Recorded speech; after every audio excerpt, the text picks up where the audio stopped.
Boa tarde, estamos aqui mais uma vez no Papo Cirúrgico e hoje eu tenho o grande prazer de receber aqui conosco Pedro Feldon. Pedro, você é um ícone para mim porque é meu amigo de golfe, gente, e assim, o golfe é aquilo, a gente vai descontraindo, batendo um papo aqui, batendo um papo ali, e a gente quando está lá, a gente está mais como esporte mesmo. Até a vida pessoal a gente quase não entra ali, mas assim, informalmente eu pergunto, Pedro, com o que é que você trabalha? E aí que ele me fala, sou apiculturista. E eu pensei, que beleza, apiculturista, ou seja, eu vou dar informações sobre apicultura. Eu nunca sabia que existia uma linha de conhecimentos para ensinar você a trabalhar com apicultura, gente. Então, nós vamos explorar o Pedro aqui o máximo que nós pudermos, nós vamos ver onde que a apicultura pode ajudar a gente dentro da medicina e como que é a formação disso tudo.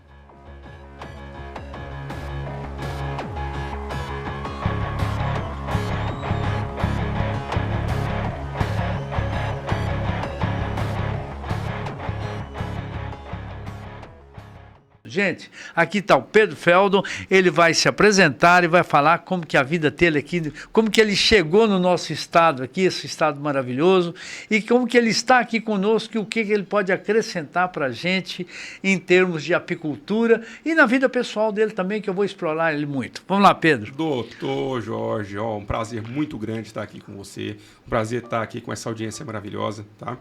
E eu sou goiano, doutor, sou goianiense. Ai, que coisa boa. Sou goianiense. Sou advogado por formação, sou tributarista, 25 anos de advocacia. E nesse decorrer, a gente conquistou um sonho, realizou um sonho que era comprar uma fazenda em Goiás Velho, lá na cidade de Goiás, né? Eu e o Thiago somos sócios da Fazenda Caxambu. E a família sempre teve interesse em conhecer um pouco mais como é que fazia para produzir mel. Porque mel é uma coisa gostosa, né, doutor? É muito boa e saudável, Todo né? mundo gosta. O importante é que é saudável, exatamente. Né? E é o único alimento que não é perecível, gente. É o mel. Não é perecível. E mais uma característica que eu explorei ele aqui, é um dos melhores mel do mundo. O Brasil o mel brasileiro é o mel mais disputado fora do Brasil, porque é um mel orgânico, a gente vai falar sobre isso daqui a pouco. Com certeza. Por quê, doutor? Então eu comprei a fazenda e minha mãe sempre quis que a gente tivesse mel em abundância, porque a gente, quando fala de produção, a gente sempre quer abundância, a gente sempre quer ter muita coisa, né, sobrando em casa. Então, eu fui procurar um curso e me indicaram o professor Armindo, que fazia um curso presencial aqui em Goiânia mesmo. E eu me matriculei na turma, fiz 3 cursos com ele, né? Gostei muito da didática dele, uma pessoa fantástica, um cara de um coração maravilhoso, e ficamos amigos até então. No final do ano de 2018, meu irmão, também advogado, Thiago sempre foi mais empreendedor que eu, ele já tinha outras empresas e as empresas estavam patinando, ele não estava tendo sucesso nos negócios. E ele começou a pesquisar sobre o marketing digital e encontrou, né, uma vertente chamada Fórmula de Lançamento e me chamou para conhecer. E na época eu pensei, não, isso aqui é conversa, isso aqui é pirâmide, deve ser algum tipo de golpe que eles querem dar na gente. Quando eu conheci, e realmente eu fui estudar, porque o maior erro do ser humano é fazer um pré-julgamento, né, doutor? Sem vivenciar aquilo, exatamente, né? sem buscar conhecimento. Então eu fui atrás, fui analisar, e dentro daquilo que eles se propunham, fazia muito sentido para mim. E falei, tá bom, Thiago, vamos lá, vamos trabalhar com isso também, vamos fazer paralelo à nossa advocacia. O que você sugere? Não, vai atrás de alguém que você conhece, que tem um conhecimento específico em determinada área. A gente sempre pensa na nossa área quando a gente vai trabalhar, né? Eu pensei no jurídico, mas o jurídico estava muito saturado, está muito saturado hoje no Brasil. Tem muita coisa para crescer? Não sei. A quantidade de advogados já é grande, né? A morosidade da justiça, ela desanima a gente. Foi o que me fez desanimar um pouco da parte do direito. E eu lembrei imediatamente do professor Armindo. Sentamos, conversamos, né? E firmamos uma parceria. Ficamos gravando o curso 1 ano, porque é um curso online, e gravamos um curso 1 ano e fizemos um projeto piloto. 2019, final de 2019 eu estava com o curso todo gravado e a gente foi trabalhar esse curso. Pedro, e como que é a divulgação desse curso? Como que as pessoas podem ter acesso a esse curso, ter contato com você, e qual é a perspectiva para quem vai começar com a apicultura? Vamos lá, doutor. Hoje, né, a gente tem um maior canal de apicultura do mundo. O maior canal de apicultura do mundo hoje no YouTube chama-se Escola de Apicultura, do qual eu sou feliz em fazer parte dessa equipe maravilhosa, tá? Inclusive, um abraço para o professor Armindo, um abraço para o Tiago Oliveira, meus sócios, tá? E vamos conhecê-lo depois. Trarei eles aqui para o senhor conhecer. Com certeza. Tá? E então, a gente hoje tem uma rede social muito forte. Nós estamos com quase 400 mil inscritos. Ao todo, somando Instagram e YouTube, nós temos mais de 500 mil de inscritos. Olha que beleza. E hoje nós não estamos mais focados em aumentar nossos canais. Antes já foi nosso interesse. Só meta. Hoje, a nossa meta é fazer com que mais e mais pessoas despertem para a apicultura. E assim, é um trabalho de formiguinha que a gente está fazendo. A pessoa que... Porque é complicado eu pegar uma pessoa que nunca ouviu falar de apicultura, que às vezes morre de medo de abelha, porque a abelha é perigoso. Com certeza, é perigoso, né? Né?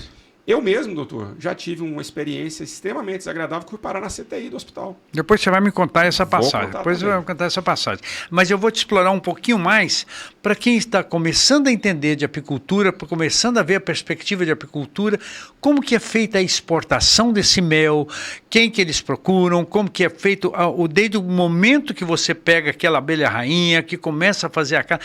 Dá um trajeto assim, Pedro, do crescimento da colmeia, de como que funciona. Vamos falar do Ricardo. Isso. O Ricardo, ele está passeando no Instagram e ele vai ver um criativo da Escola de Apicultura, um vídeo do professor Armindo ou dos nossos professores, professor Iara, professor Elton, professor Enio, professor André Temperini. Então, os professores, eles gravam conteúdos maravilhosos, informativos mesmo, para que a pessoa desperte para um negócio que a apicultura pode trazer para ela. Porque um dos maiores problemas que a gente tem hoje no Brasil é a falta de empreendedorismo do cidadão brasileiro, do cidadão comum brasileiro. Porque ou ele foca no concurso público, ou ele vai focar no salário. Então, empreender no Brasil não é fácil, a gente sabe disso. E no agronegócio, então, é mais difícil ainda, porque tudo no agro é caro. Tudo no agro tem uma despesa enorme. Eu estou vendo aqui esse campo maravilhoso que a gente está vendo. Você precisa gastar com a terra, precisa gastar com os insumos, precisa gastar com o maquinário. E a apicultura, ela é muito mais simples, porque a gente começa pequeno.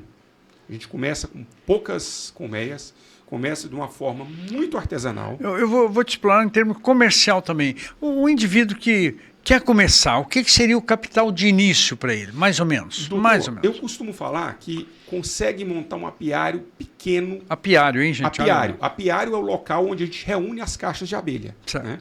É aquele local onde as caixas de abelha são cuidadas e zeladas para a gente fazer o manejo correto nela. Né? Então, um apiário pequeno, a pessoa de 5 a 10 mil reais, ele tem um apiário. Olha, não é muito, gente. Não, bom. E um apiário, doutor, que consegue trazer para ele uma rentabilidade fantástica, tá? Porque a diferencial que a Escola de Apicultura tem é que a gente vê a apicultura como uma oportunidade de negócio capaz de mudar e transformar a vida das pessoas. Olha aí, um apiário de 5 a 10 mil, e qual o período que ele leva para ter um primeiro retorno? Então, depende da época do ano que ele começa a montar o apiário. Mais um detalhe. Então, vamos lá. O senhor sabia quanto que o senhor acha que custa para o senhor montar o custo do apiário, doutor? O mais barato é a abelha.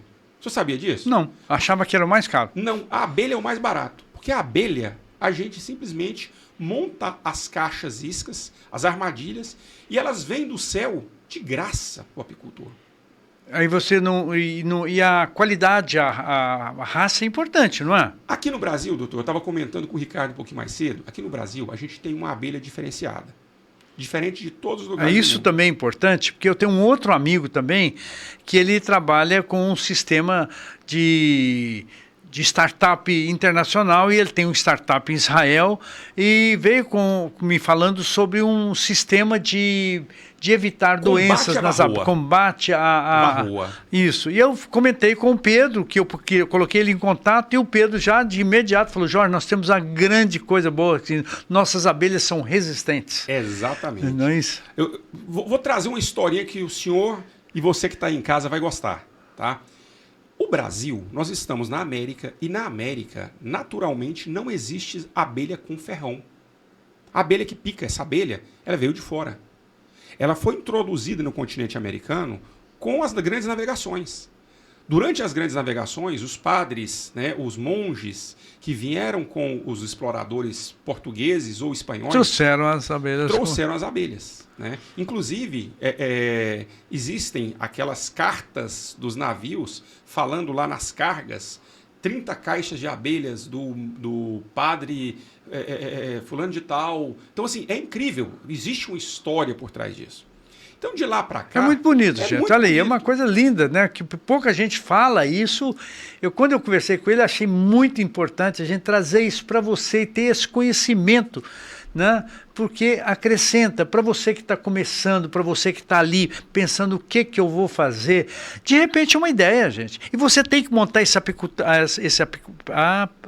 apiário perto de uma região que tem muitas flores, não tem? Como que é isso? Me explica isso. Então vamos lá. Vamos chegar lá. Deixa eu trazer para o senhor a história da abelha brasileira primeiro. Então, porque isso aí o pessoal de casa talvez não saiba e é uma das histórias mais incríveis do mundo. Porque quando os nossos colonizadores trouxeram as abelhas para cá, os nossos tataravós, os nossos bisavós, eram acostumados a ter aquele balaio com a abelha europeia, a famosa abelha Europa.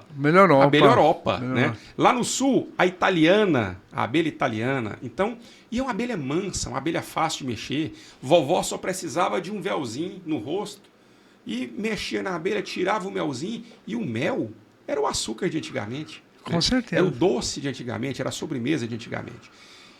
Mas em 1950, um pesquisador alemão radicado no Brasil, o professor Kerr, ele, fazendo uns estudos aqui no Brasil, resolveu trazer para cá para estudar a abelha africana. E a abelha africana, diferente da abelha europeia, ela é muito agressiva, ela é defensiva, mas ela é perigosíssima. Não sei se o senhor se recorda, na década de 80, os ataques da abelha assassina. Com certeza. O que aconteceu? Na década de 50, por um descuido no laboratório, essas abelhas fugiram. E elas elas misturaram com a abelha europeia que já existia no Brasil e criaram-se a abelha europeia africanizada SRD, sem raça definida. Uma vira-lata, né? O mel é diferente? O mel é diferente. Da africana, o mel é diferente da abelha europeia? O mel, doutor, a maior diferença do mel é, na verdade, a florada. As abelhas apis, ela tem o mesmo organismo biológico, né? Então, não faz tanta diferença o mel, mas... A florada é que importa. É que faz a diferença no sabor, na acidez, nas propriedades, até... Como é que eu vou falar para o senhor? Eu não gosto de falar medicinais. Uhum. As propriedades que trazem saúde para o ser humano é a florada. E a gente vai falar disso também, doutor. Que bom. E aí, doutor, com essa mudança, o Brasil criou uma abelha única. Uma abelha única.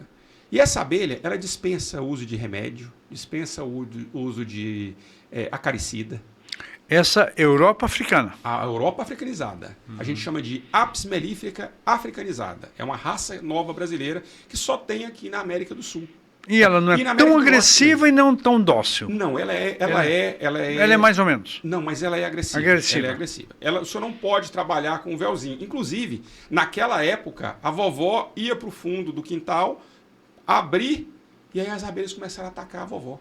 Nós tivemos muitos óbitos, muito problema, né, de 50 até 80. E aí, na década de 80, começaram-se a trabalhar tecnologias de segurança. Uhum. Macacões melhores, um macacão que protege a gente sempre. Hoje nós temos, doutor, um macacão que qualquer pessoa, até uma pessoa alérgica, pode trabalhar com a apicultura. Porque ele protege 100% de proteção. Segurança contra picadas de abelha, né? Então, assim, a pessoa que quer trabalhar com a abelha, que não conhece a abelha, né, O que ela precisa? Antes de mais nada, conhecimento. E é isso que a escola de apicultura fornece. Mais um pouquinho. Gente, olha, o investimento que eu gosto de explorar investimento porque muita gente, eu tenho certeza que vai começar a pensar mais positivo. De 5 a 10 mil, está incluso aí o investimento, a proteção? A gente sempre fala que esse é o primeiro investimento que tem que ser feito. É o primeiro investimento a ser feito. Segurança. E é importante o local também, onde que você tem proximidade com a flora, com a florata, né? Até qual a distância que essa abelha vai para voltar para o... O senhor está querendo um curso de apicultura, doutor Jorge? Com certeza, você está aqui, nós estamos te explorando. Doutor Jorge, então vamos lá. O senhor tem chácara? Não tenho já, mas tive fazenda perto da sua. Então, em Itapirapuã. Itapira, isso. A minha, inclusive, era saída para Tapira. A minha era perto de Uvá. Olha só, na Colônia do Vá ali. Colônia de Uvá. Maravilhoso. Um local lindo mesmo. Bonito. Um capim maravilhoso, boa de água. Com certeza. Eu conheço a região lá. Muito bom. Então, o senhor lá naquela terra que o senhor tinha lá em Uvá, se o senhor quisesse montar um apiário, o que o senhor tem que verificar primeiro? Primeira coisa, vamos procurar um lugar. O lugar, diferente do que todo mundo pensa, a gente pensa que tem que ter uma área enorme. Não. Uma sala igual essa do senhor, o senhor cria desse tamanho aqui, ó. Cria 10 caixas de abelha. Olha. 10 caixas de abelha. E a gente sempre fala para quem está começando, para começar entre 5 e 10 caixas. 5 e 10 colmeias. Por quê? Porque é fácil de você trabalhar, não vai te consumir muito tempo, né? Aonde a gente vai montar esse apiário? Distante da sua residência, no mínimo 250 metros. E no máximo 500 metros. Por quê? Porque a abelha, o senhor tem que cuidar da segurança dela de duas formas. Uma, a segurança das pessoas e a segurança das abelhas. Porque hoje no Brasil, a gente já está sofrendo muito com roubo de enxame. Não brinca. Tem gente que para o caminhão do lado do apiário dos outros, desce com o macacão e leva o mel da pessoa toda, às vezes até o enxame. Não brinca. Até os cavaletes vão embora. O suporte de ficar as caixas vão embora. Então, tem que ser um local onde o proprietário da fazenda está de olho e tal. Ou então tem que ser bem escondidinho para ninguém ficar sabendo. Lá na Paraíba, na região de Sucuru, cidade de Sumé, minha esposa é de lá, e ela tem um primo que costuma criar abelha no serrote. Falei, o que é isso? Não, é porque eu deixo elas escondidinhas no pé da serra para ninguém ficar sabendo. Senão o povo vai lá pegar minhas abelhas e vai roubar meu mel. Como que pode, né? Então, doutor, um local pequeno, né? A abelha não precisa de muito espaço. O latifundiário é a abelha, não precisa ser o apicultor. O apicultor precisa de um local pequeno, escondido, retirado, porque a abelha gosta de paz, tranquilidade. O senhor não precisa preocupar com a segurança da abelha, que ela faz a própria segurança dela. A alimentação, ela vai na natureza, escolhe a alimentação. Gente, para ele é muito simples, ele fala, porque ele está lá na frente, mas eu estou querendo explorar aqui atrás um pouquinho. Como que você traz essa abelha rainha para colocar em cada colmeia dessa? Vamos lá. Então, o senhor escolheu o lugar? Escolheu. Faz a limpeza do lugar. A gente costuma limpar, deixar tudo prontinho, instalar os cavaletes. Aí a gente vai espalhar as caixas iscas. O que é caixa isca? A caixa isca é um tipo de colmeia que a gente utiliza para capturar abelhas. Ela é fácil de fazer, a gente tem no nosso canal ensinando a fazer. Ela é fácil de fazer, a gente passa um chama-abelha, que é um cheiro, um atrativo que a gente usa. E aí o enxame, doutor, funciona da seguinte forma. A nossa abelha africanizada, ela tem no DNA dela uma natureza de enxameação. Porque lá na África, quando acaba os recursos no lugar, o enxame tem que sair. Ele tem que enxamear. Ele tem que deixar aquele lugar e procurar um outro lugar que tem mais recursos. E no Brasil, também.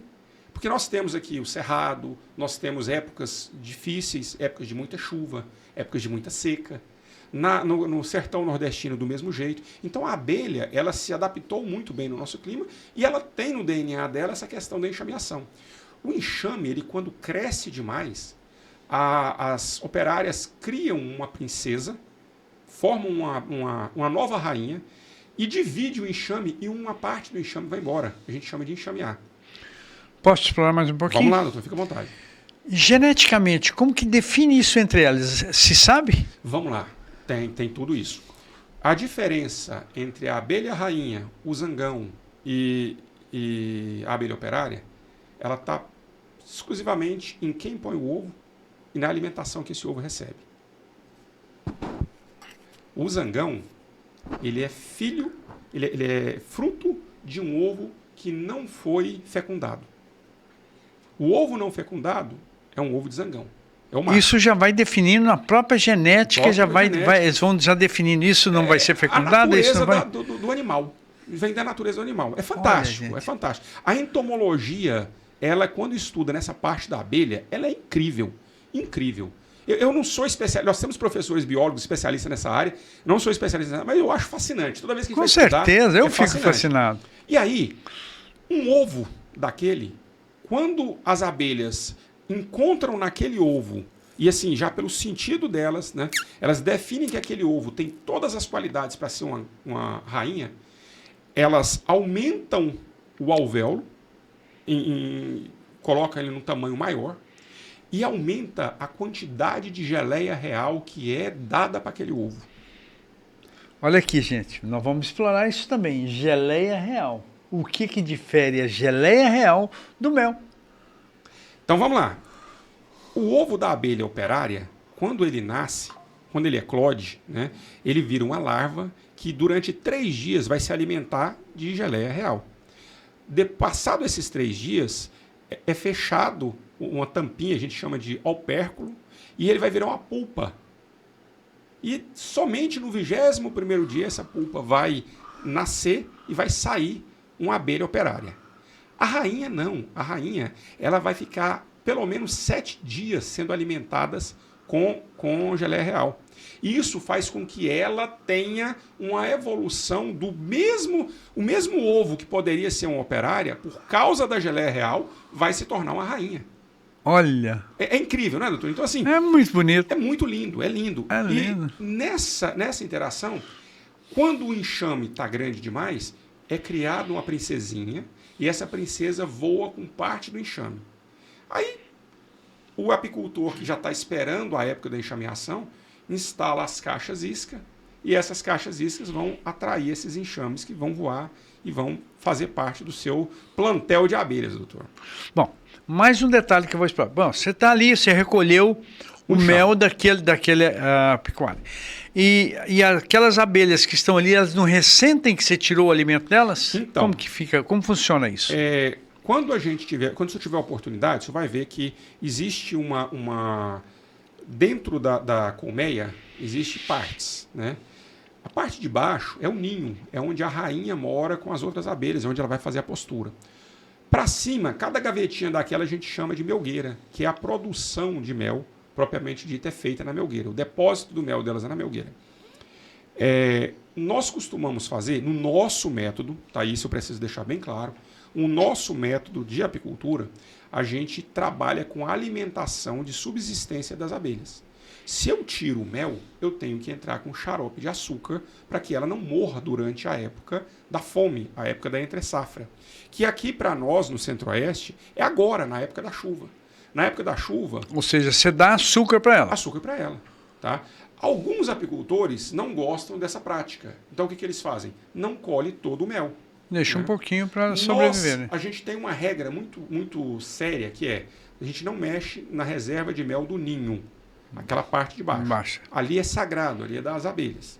E as placas, elas são superiores a esse. Você consegue tirar sem mexer ali embaixo. Sim, essa é uma tecnologia. É onde o curso, gente, vai te ensinar a fazer essas placas, a você saber separar isso direitinho para as abelhas também não ressentirem que você está tirando o alimento delas.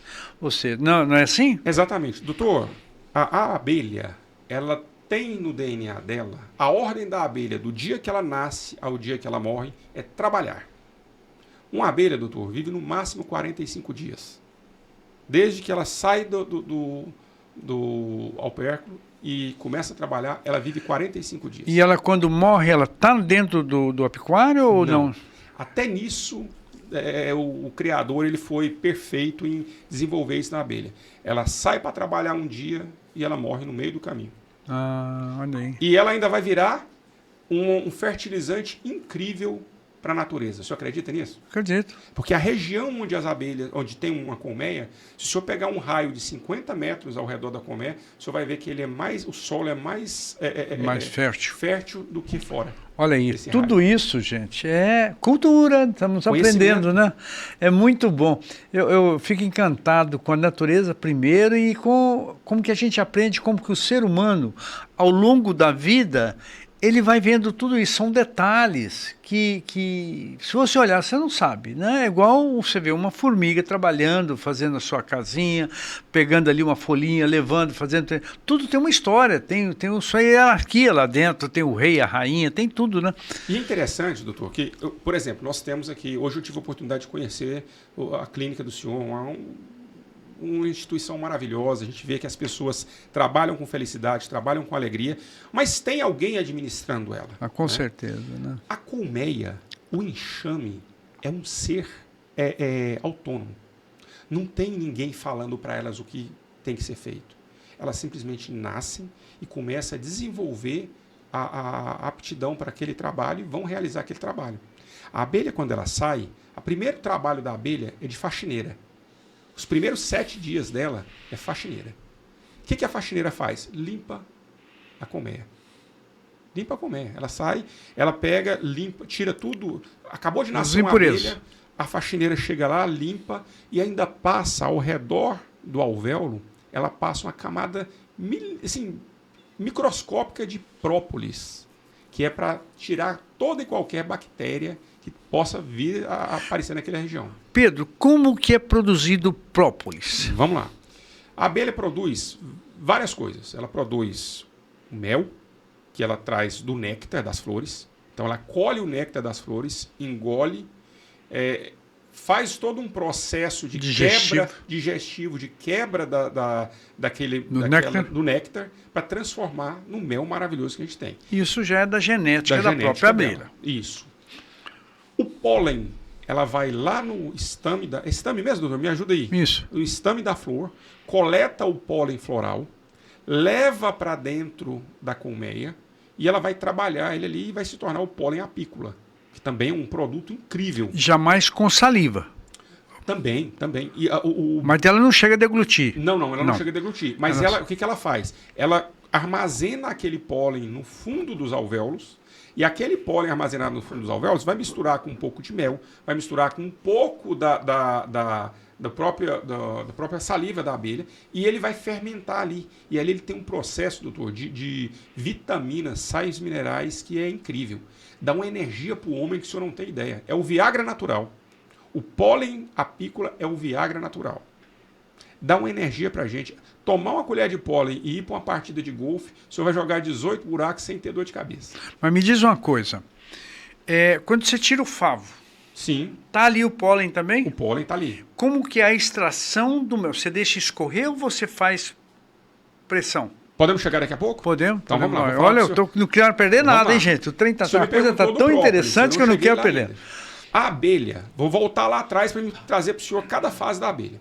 A abelha, depois que ela vira faxineira, ela começa a sofrer, depois de 7 dias, de 7 a 15 dias, ela começa a sofrer uma modificação no organismo dela e ela passa a gerar uma glândula, começa a trabalhar e ela gera a geleia real. A geleia real é produzida pela abelha.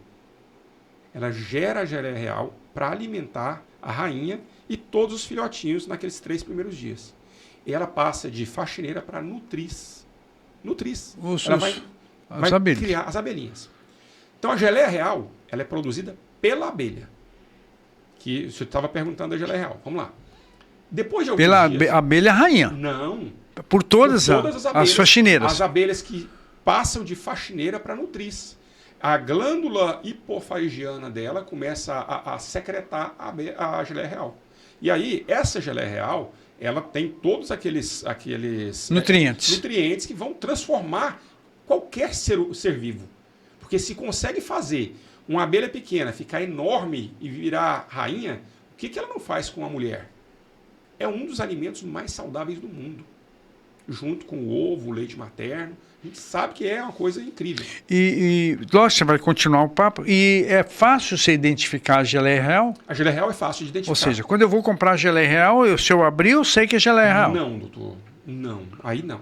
Eu falo, lá na Colmeia é fácil. Lá é fácil. fácil. Na Colmeia é fácil. Para saber, tem muita gente que falsifica a geleia real. O problema nosso do ser humano é esse. Que ele quer, é a credibilidade disso. Se você está... Porque como eu sei que é muito difícil você ter ela, então...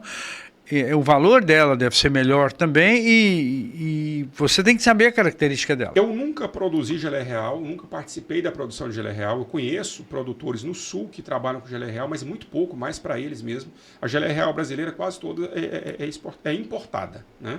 Mas a gente sabe de algumas pessoas que produzem ela aqui, mas é caríssima.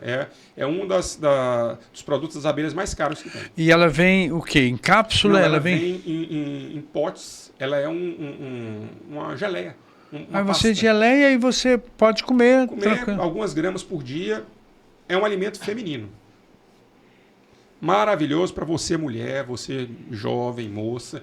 É um alimento que ajuda muito a mulher, principalmente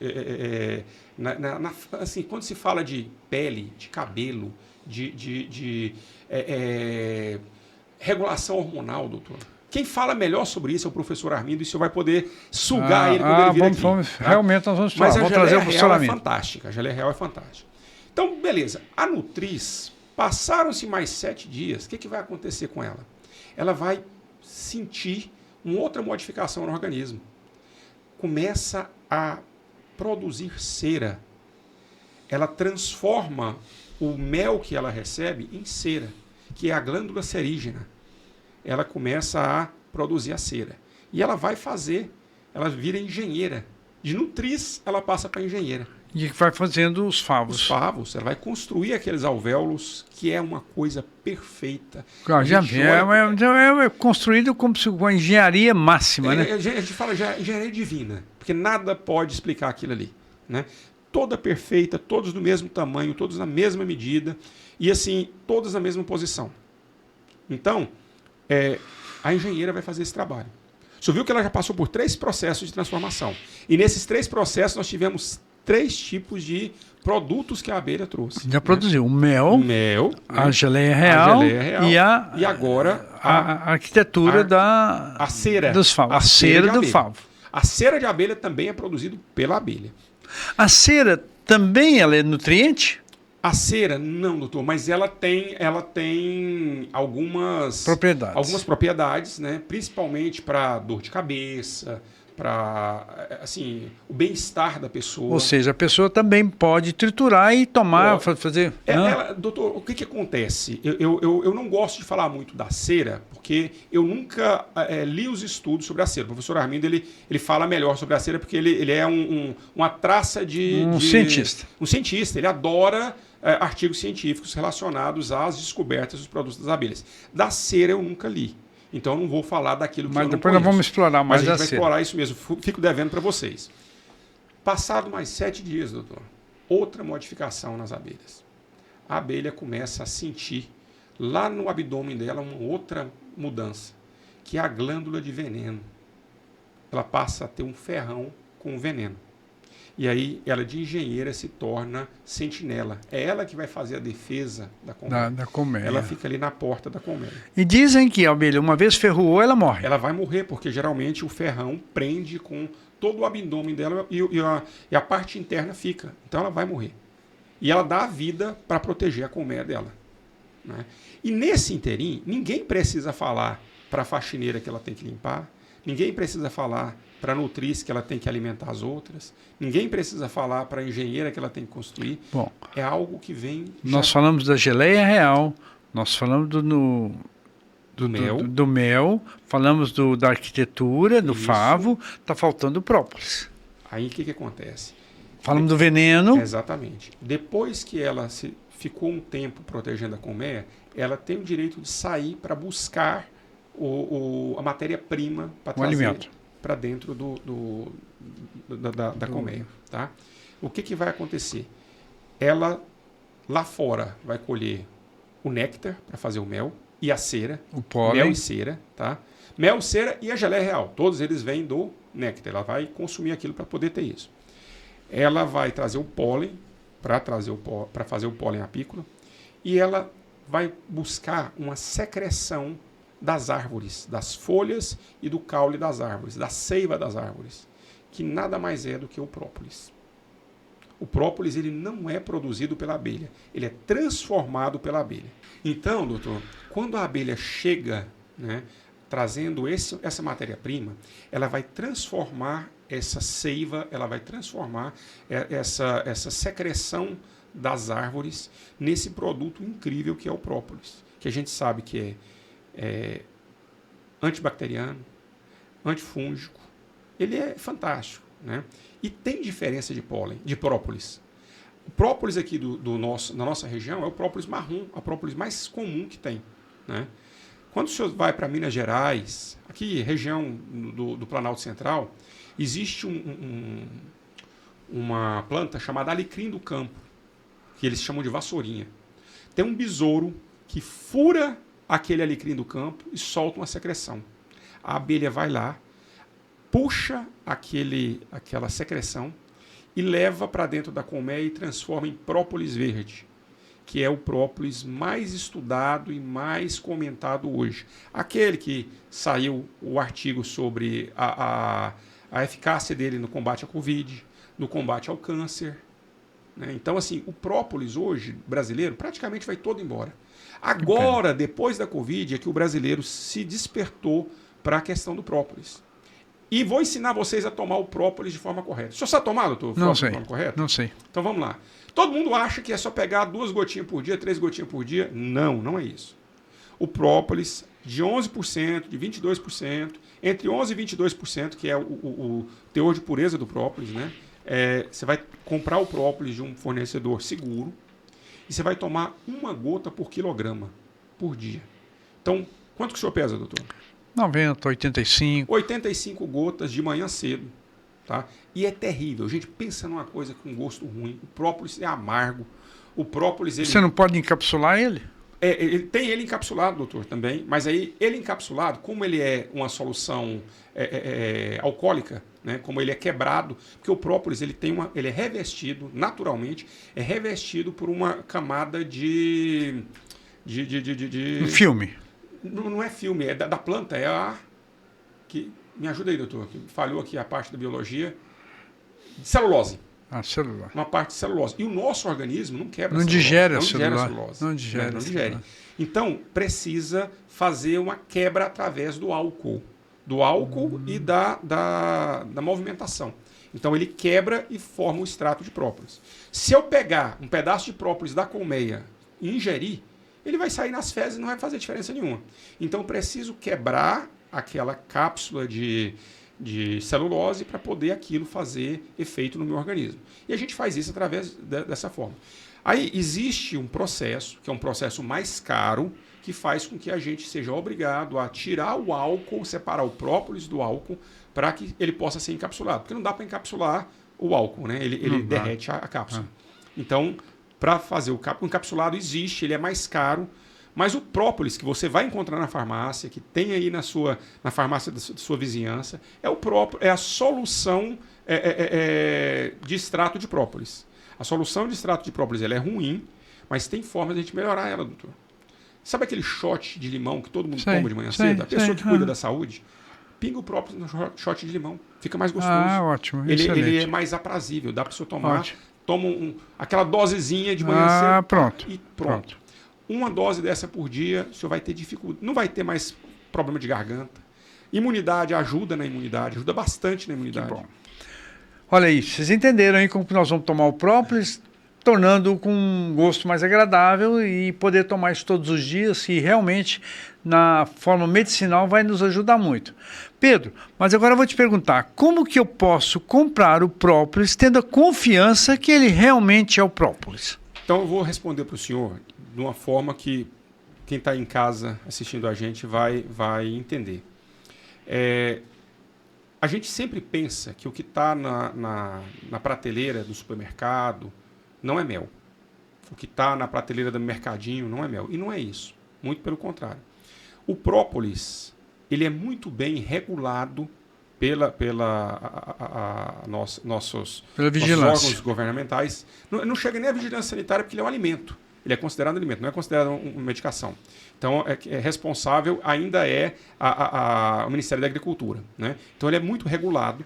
Então, se está na prateleira e tem o CIFzinho, pode comprar, que é quente. Então, farmácia tem, mas você vai procurar, doutor Jorge, o extrato de própolis, no mínimo a 11%. Extrato de própolis a 11%, gente. Olha aí, isso é importante, hein? E ele vem como que é a consistência dele? Ele é líquido, é um líquido escuro que quando você pinga ele na água ele fica branco. Tá, mais um detalhe, é uma gota por quilo de peso, hein, gente? Uma gota por quilo. E qual o horário melhor para tomar, Pedro? Pela manhã em jejum. Em jejum pela manhã, vai ser absorvido melhor. Absorvido melhor. Okay. E não tomar leite ou derivados do leite quando você fizer uso do próprio, pelo menos uma meia hora para a gente Então vamos repassar isso novamente para ficar bem grave. Vem numa forma meio líquida. Ele é líquido. Né? Pode comprar nas prateleiras porque ele é regulado, né? E 1 quilo de peso, uma gota por 1 quilo de peso. Não, e quando você tomar, não tomar nada derivado do leite. Pelo menos durante 30 a 40 minutos. Tem gente que tomou própolis com café, tem gente que tomou própolis no chá, no suco. Vai estragar qualquer um desses que eu falei, porque ele é amargo, o gosto é muito ruim. Não, mas o shot com limão vai dar para tomar. Com limão fica legal, dá para beber. Tranquilo, ótimo. Tá? Minha filha, desde os 4 anos de idade, toma própolis, porque ela com 4 anos estava no meio da pandemia. Olha. Então a gente ensinou a tomar própolis, a gente põe um pouquinho de água e bebe um copão de água por cima, então ela nem sente. Né? Que bom. O própolis, a solução que eu falei para o senhor, o extrato de própolis, ele é uma solução no álcool.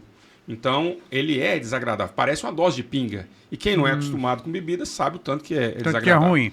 Então, dilui na água para não atacar o estômago, não atacar a garganta e vai dar tudo certo. Fugindo agora um pouquinho, Pedro, e a exportação nossa do mel? Quais os países que mais adquirem o nosso mel? Vamos lá, doutor. Nós temos mel para exportação? Temos. Mas o que a gente está trabalhando hoje é despertando o brasileiro para o mercado interno do mel. Porque nós estamos com um problema muito sério. Se o brasileiro, se o nosso alcance aqui hoje nesse podcast aumentar 2% o consumo do mel no Brasil, falta mel na prateleira. Primeiro porque o nosso mel é muito exportado. Então, o que a gente fala? O produtor, quando vai exportar o mel, ele vende primeiro para um atravessador, que vai vender para o entreposto, que vai vender para o exportador. E aí, o apicultor é quem menos ganha nessa história toda. Quando o apicultor ele se capacita... Não é para desanimar vocês não, não é para desanimar não. Mas é a cadeia. É a cadeia. Uhum. A diferença do mel, como o senhor trouxe no início, o mel não perde. O mel é um grande negócio porque ele não perde. Quem mexe com leite, quem tira leite de madrugada, se antes do meio-dia esse leite não tiver num balcão frigorífico, num daqueles tanques frigoríficos, perdeu. É verdade. Perdeu. A carne, se não tiver refrigerada, perdeu. O mel não. O mel ele também é acondicionado, longe da luz do sol, fechado num lugar fresco. Você tem mel aí. Mas muita gente vai comprar um mel aí, alguém passando vendendo mel, fica, será que é mel mesmo? Será que não é um açúcar derretido? Como que você consegue identificar um e outro? Eu sempre falo para todos os nossos seguidores, né, lá da Escola de Apicultura, a melhor forma de você comprar mel é ou você comprar o mel cifado, aquele mel que tem o selo do Ministério da Agricultura, do produtor, né, do produtor, ou do próprio apicultor. O mel da feira, o mel do cara que está andando na rua. Outra coisa, o mel é o produto mais nobre que a gente tem na natureza. É um produto que é tão incrível que a sujeira sobe. E a gente decanta o mel, a sujeira não desce não, ela sobe.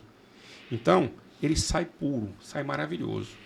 Mais uma pergunta lá atrás que eu fiz e como era muita cultura, muita cultura. Como que extrai o mel dos favos? Vamos lá.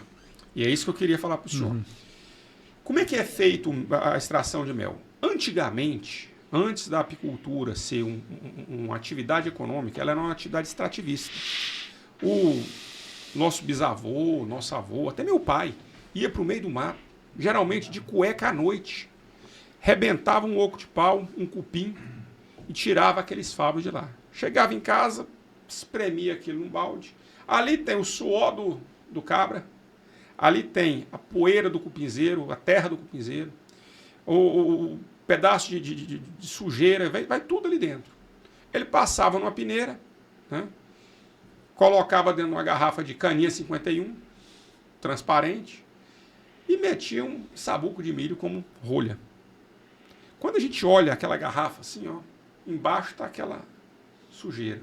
E como tem muita sujeira, às vezes até um pouco de mel verde, né, que a gente chama mel verde, é aquele mel que a abelha não operculou ainda, que ela não maturou o suficiente. Então ele tem muita água dentro dele. Então ele vai azedar, ele vai criar umas bolhas por cima, né, umas bolhas esquisitas. E ela Não, fica o mel grossa. não estava preparado Não para ser estava colhido. preparado para ser colhido. Como é que é feita a produção racional do mel, né? Como é que a gente trabalha com o mel? O apicultor, na época da colheita, na época da safra, ele vai ao apiário, ele retira aquelas gavetinhas. Então ele não vai tirar uma por uma, não, ele tira ela completa, para não estressar tanto a abelha. Ele deixa as abelhas lá e leva só os favos de mel dentro daquela gavetinha, dentro das melgueiras. Ele leva para a casa de extração de mel e lá ele vai fazer, primeiramente, desalpercular, que é tirar a tampinha do favo. Porque aquele favo, o senhor pode virar ele de tudo quanto é lado, que ele não cai mel, não pinga mel. Se não, dentro da colmeia era uma Não ficava sujeira danada. Não, mas ela fecha e ele fica bonitinho ali dentro. lá dentro. E aí a gente vem com um garfo desalperculador, que parece um pente de aço que a gente sai tirando, ou com a faca mesmo, e ela sai cortando e abre aquele mel. Aquele mel vai para a centrífuga. A centrífuga, a gente coloca vários quadros de mel ao mesmo tempo. Põe os favos lá dentro, com os favos e tudo. Favo e tudo. E centrifuga tudo. Centrifuga, fica só a cera grudada no quadro. O mel desce todo pela parede da centrífuga de inox. Tá? Sempre trabalhar com inox, porque o inox não muda as propriedades do mel. Né? O aço inoxidável Até não muda. a centrífuga de inox. Exatamente. Até a centrífuga, a mesa desoperculadora.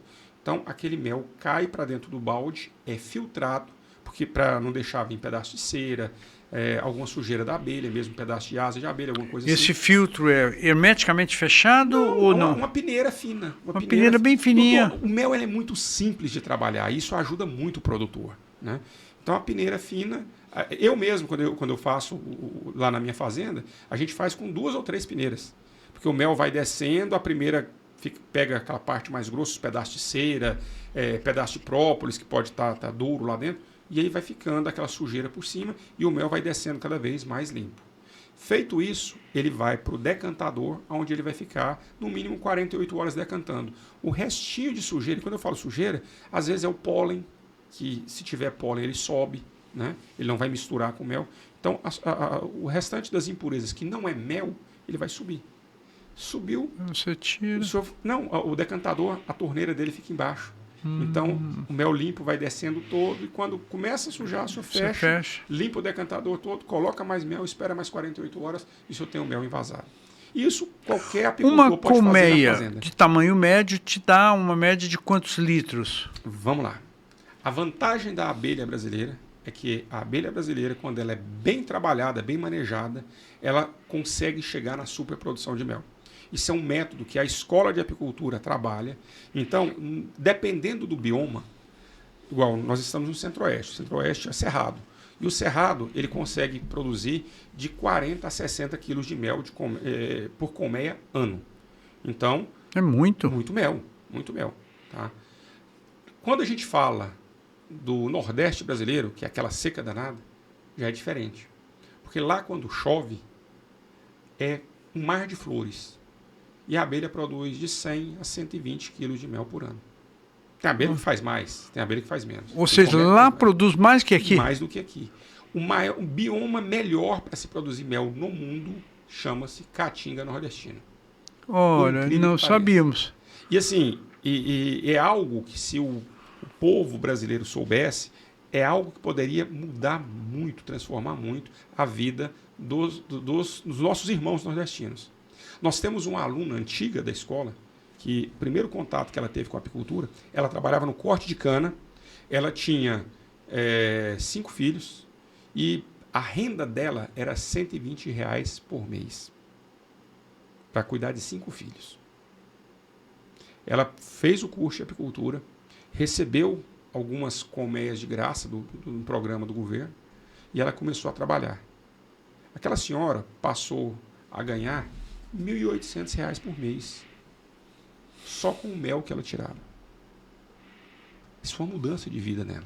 Com certeza. Transformou a vida daquela senhora. E muita gente tem a vida transformada. E hoje, doutor, a gente está trabalhando de uma forma que a apicultura ela serve ao pequeno produtor, a agricultura familiar, serve ao médio produtor que deseja diversificar e serve para o grande produtor. Porque quando a gente pega uma lavoura de soja, e estudos da Embrapa de 2023 apresentaram que a lavoura de soja aumenta a produção em até 25% quando se coloca a abelha para polinizar a soja. Olha. Hoje está uma verdadeira corrida para